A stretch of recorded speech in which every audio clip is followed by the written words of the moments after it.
तो हाइगन प्रिंसिपल क्या कह रहा है?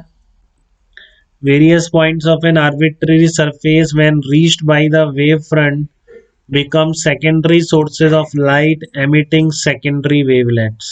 ये याद करना है आपको बिल्कुल ऐसे, ठीक है ना। The disturbance beyond the surface result from the superposition of the secondary wavelets. ये हाइगन क्या कह रहा है? हाइगन कह रहा है कि हर वेव फ्रंट का हर पॉइंट अपने आप में एज ए सोर्स एक्ट करता है आगे वेव के चलने के लिए।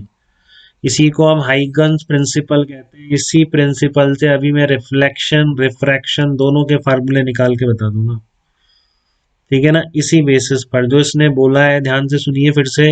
हाइगन क्या कह रहा है कि various points of N arbitrary surface when reached by A wave front, ठीक है, मतलब वेव फ्रंट के सारे पॉइंट, वेव फ्रंट के सारे पॉइंट किसी भी स्टेज पर आगे के वेव चलाने के लिए as a point source act करते हैं। आगे की पूरी वेव उन्हीं सोर्सेस से चलती है, ठीक है। तो देखिए इसका मीनिंग समझने की कोशिश करेंगे एक बार हाइगन कंस्ट्रक्शन के थ्रू। ये प्रिंसिपल है और हाइगन कंस्ट्रक्शन लिखने को आता है तो दो वेव फ्रंट ड्रॉ करके बता देने होंगे आपको, स्फेरिकल और प्लेनर। दोनों वेव फ्रंट हाइगन कंस्ट्रक्शन से ड्रॉ कर रहे हैं। देखिए एक बार मीनिंग क्या है। If we are given the wave front, तो हाइगन कंस्ट्रक्शन का पर्पस क्या है कि अगर आपको t इक्वल टू 0 पर वेव फ्रंट गिवन है तो आप t टाइम पर पोजीशन पर वेव फ्रंट की पोजीशन कैसे निकालेंगे t टाइम पर, ठीक है। तो उसके लिए हाइगन प्रिंसिपल या हाइगन कंस्ट्रक्शन मेनली हम यूज करते हैं कि हमें wave front as a t equal to 0 पता है, तो पोजीशन ऑफ वेव फ्रंट हम t टाइम पर कैसे निकालें, ठीक है। तो देखिए आपको क्या लिखना होगा, पहले तो ये लिखेंगे आप, if we are given wave front at t equal to 0 then using Huygens construction we can determine the shape of wave front और position of wave front at time t, ठीक है। देखो मैं क्या कह रहा हूँ, स्फेरिकल वेव फ्रंट कैसे ड्रॉ करते हैं हाइगन्स कंस्ट्रक्शन को यूज करते हुए। ये कोई सबसे पहले t इक्वल टू 0 पर वेव फ्रंट था, ठीक है, t इक्वल टू 0 पर वेव फ्रंट था, इसका मतलब सारे पॉइंट क्या है, सेम फेज पर है। अब हाइगन क्या कह रहा है कि इस वेव फ्रंट का हर पॉइंट अपने आप में as a point source act करेगा, ये कह रहा है हाइगन, ठीक है ना। हाइगन्स का प्रिंसिपल क्या कह रहा है, हाइगन प्रिंसिपल है, कोई प्रूफ नहीं है अपने पास, जो कहा मान रहे हैं अपन उसने सोच के ही कहा होगा उसने, ठीक है।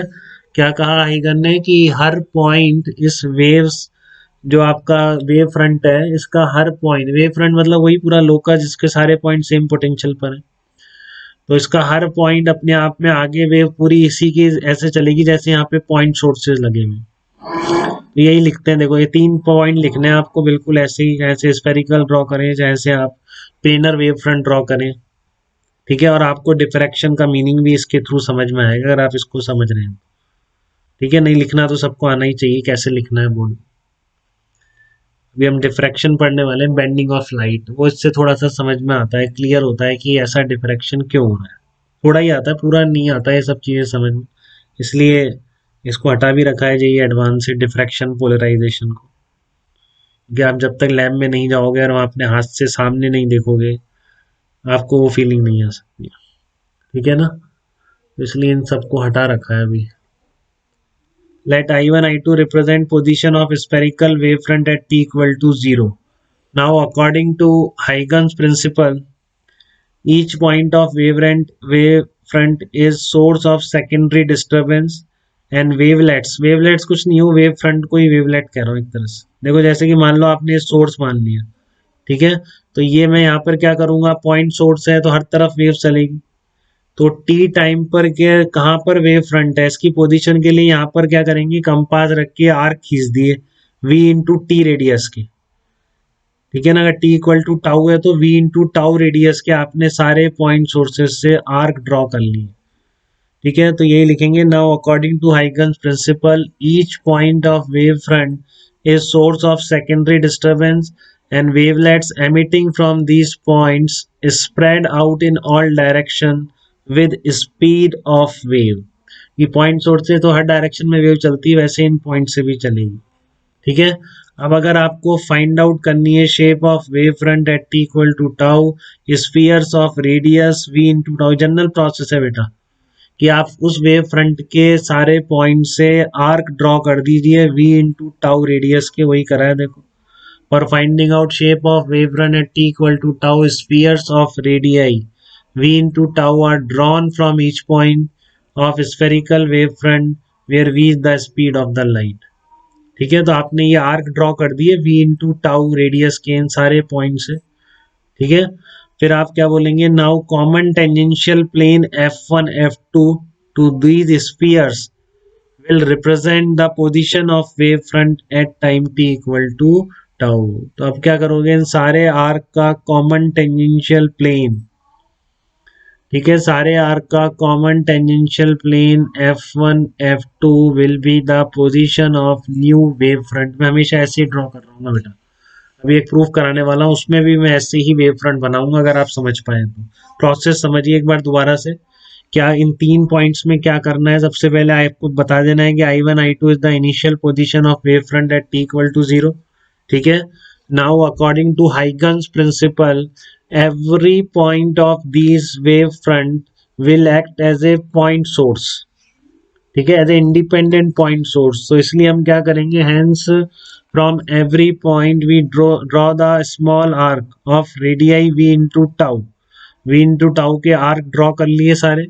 Now common tangential plane of all these arcs will represent the wavefront at t equal to tau. क्योंकि अभी इन सारे पॉइंट्स पर फेज वही होगी जो इन आर्क की फेज है, और आर्क की फेज सेम है क्योंकि सारे सेम डिस्टेंस पर लिखे हैं आप.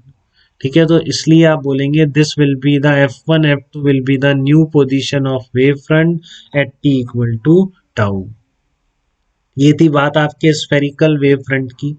एग्जैक्टली सेम अगर आपको देखो स्फेरिकल वेव फ्रंट को ड्रॉ करने को बोलता है, आपको ये सब का लिखना पड़ेगा पूरे 3 को. बहुत सिंप्लीफाइड वे में पॉइंट लिख दिए बेटा, आप एनसीईआरटी से जिंदगी में याद नहीं कर सकते थे, बोर्ड में छोड़ के आते हैं जो एंड में सोचते हैं एनसीईआरटी से याद करके चलेंगे ना. आपको बिल्कुल लिख दिया एग्जैक्टली वेव फ्रंट बनाने में, हाइगन्स के प्रिंसिपल में, कंस्ट्रक्शन में आपको क्या क्या लिखना है. तो आपको यही सब लिखना है अगर आपसे प्लेन वेव फ्रंट ड्रॉ करने को पूछ ले, बस डायग्राम अलग हो जाए, पॉइंट्स बिल्कुल सेम रहेंगे. ठीक है ना, तो इसलिए मैंने दोबारा नहीं लिख रहा हूँ क्योंकि बिल्कुल सेम पॉइंट्स हैं. देखो इस तरह से ये है बात आपकी कि मान लो प्लेन वेव फ्रंट ड्रॉ करना है आपको, तो वही तरीका रहेगा. सबसे पहले t इक्वल टू 0 पर position of wave front draw करिए. ठीक है, अब देखिए इससे आपको समझ में आने लग जाएगा, इससे आप उसको आगे भी यूज कर पाए. बार बार वही काम कर रहे हैं. ये आपका प्लेन वेव फ्रंट है, एक प्लेन है, बताया आपको प्लेन वेव फ्रंट में एक प्लेन होगा, डायरेक्शन ऑफ प्रोपगेशन परपेंडिकुलर होगी इस. तो क्या करना है आपको, t इक्वल टू 0 पर I1 I2 is the wave front, you have to draw this wave front at time t equals to tau. तो क्या तरीका है, फर्स्ट सबसे पहले according to Huygens principle every point of this wave front will is act as a point source, independent point source.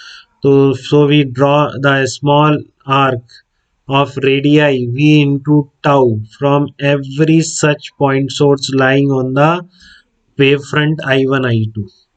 फिर वही now common tangential plane, इन सारे आर्क का common tangential plane will represent the position of wave front at time t equals to tau. वही चीजें सारी यहाँ भी लिख दोगे आप, तो आपको ये प्लेन वेव फ्रंट ड्रॉ करना भी आ गया. ये 2 वेव फ्रंट दे रखे हैं एनसीईआरटी.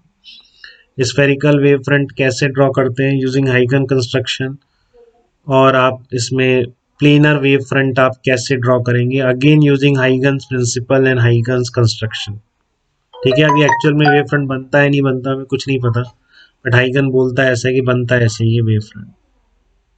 ठीक है, क्लियर है, प्रोसेस क्लियर है आपको ये.